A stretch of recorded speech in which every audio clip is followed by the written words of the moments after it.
Hello and welcome to the Reiki Gem Wellness channel. Today we're going to be talking about something really exciting, something that I find really interesting in the gemology and in the crystal healing world. We're going to be talking about stones from outer space. We're going to be talking about meteorites and tektites and how they can help you in your crystal healing practice. For those who don't know me, for those who are new to the channel, my name is Shannon, and I'm a certified Reiki master and teacher and a certified gemologist. And I combine those skills and passions to provide you with the knowledge, the tools, and the opportunities to practice incorporating crystal healing into your daily life. And you can do that with stones from outer space. How cool is that? So the two gemstones we're going to be talking about today are meteorites and tektites. And what is the difference between the two? Well, a meteorite is the actual object that flew through space and crash landed on the surface of the earth. It's the actual object, and it breaks apart and is strewn all over the earth.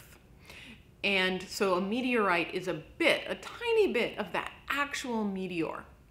A tektite is what is created from the heat and the pressure of the impact of the meteorite hitting the earth. It actually heats and melts the soil and the minerals and everything that it impacts with, and that also breaks up and flies all over a radius of area. So a meteorite is a piece of the actual meteor. A tektite is a glass-like creation that results from the impact. But both of them have an amazing energy to hold because they both contain elements from the universe.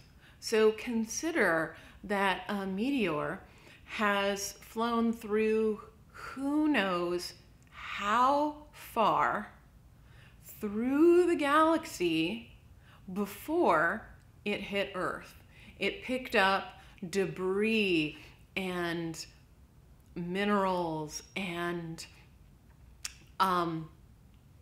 sediment from all over the galaxy, everything that it came in contact with. And so when you're holding a piece of meteorite or holding a piece of tektite, you're coming in contact with something that's stretched across the galaxy. How cool is that?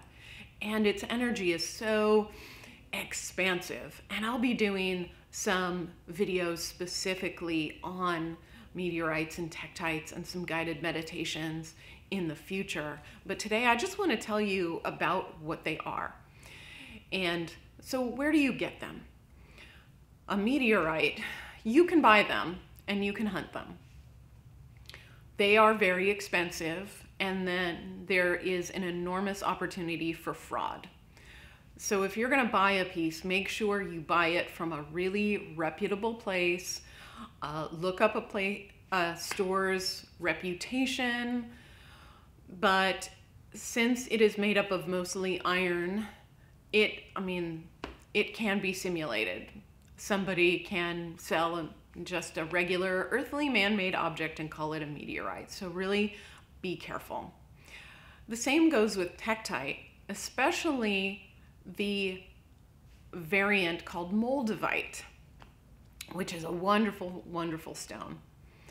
Most tektites are dark brown to black in appearance, and regular tektites they're pretty available and they're not that expensive because when a meteor hits the earth, there is actually more tektite created than the actual pieces of the meteor itself.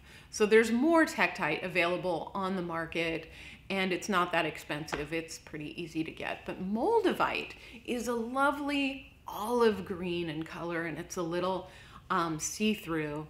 And my specimens of tektites and moldavites are pretty small, so I'm just going to overlay some pictures so that you can see what they look like.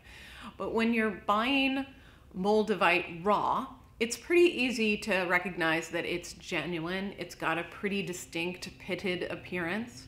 But when you're buying faceted moldavite, be very, very careful. I was suckered by this really early on in my gemstone collection. You could just be buying green glass. It's really easy to fake faceted moldavite. So faceted moldavite is going to be very small.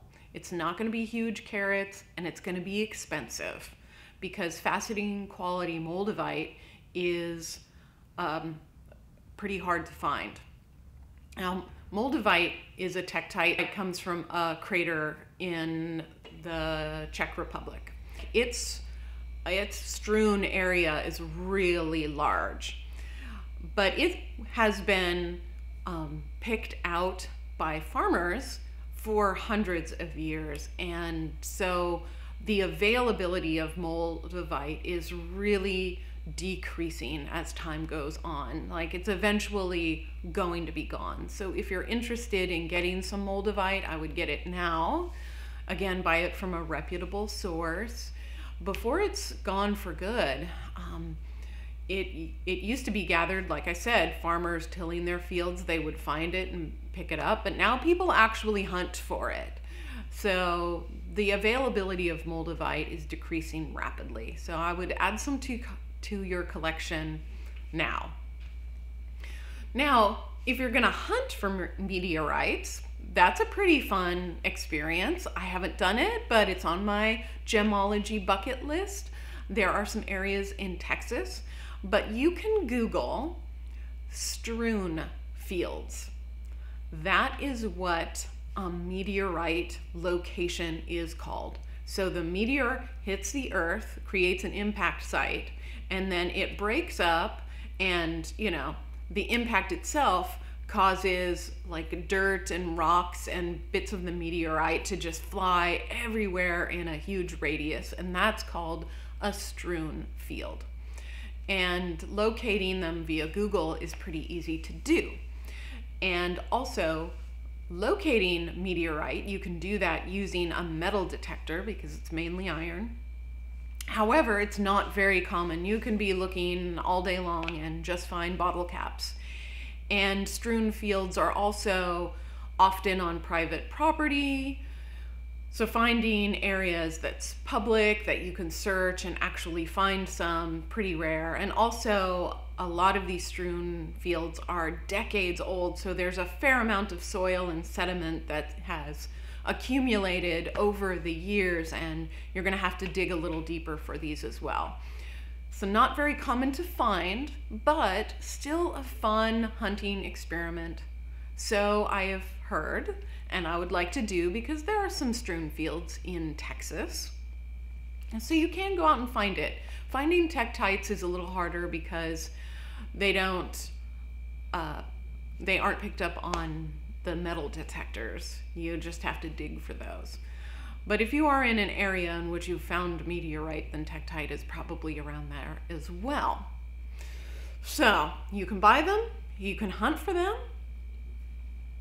but there are really fantastic additions to your gem and crystal collection. I highly recommend even going to your local gem store, rock store, or when you're out at gem conventions, at least holding some meteorite, some tektite, and experiencing the feel of it, because it's really amazing.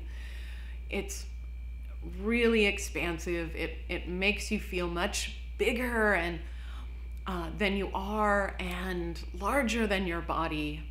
It helps you feel like you're not confined by your human body as well.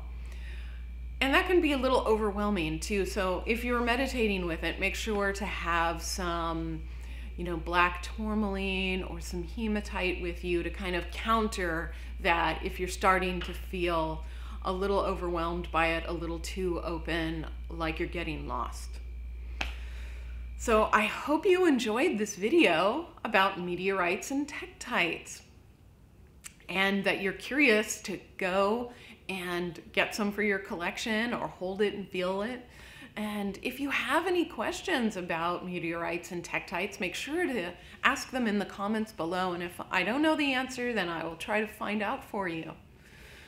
If you're new to the channel, I love rocks and gemstones, and I review a new gemstone every single week. I offer guided meditations with gemstones, and if you are interested in rock tumbling, I post a lot of videos about that as well. So make sure to hit the subscribe button so you'll see whenever I post a new gemstone video. Thank you.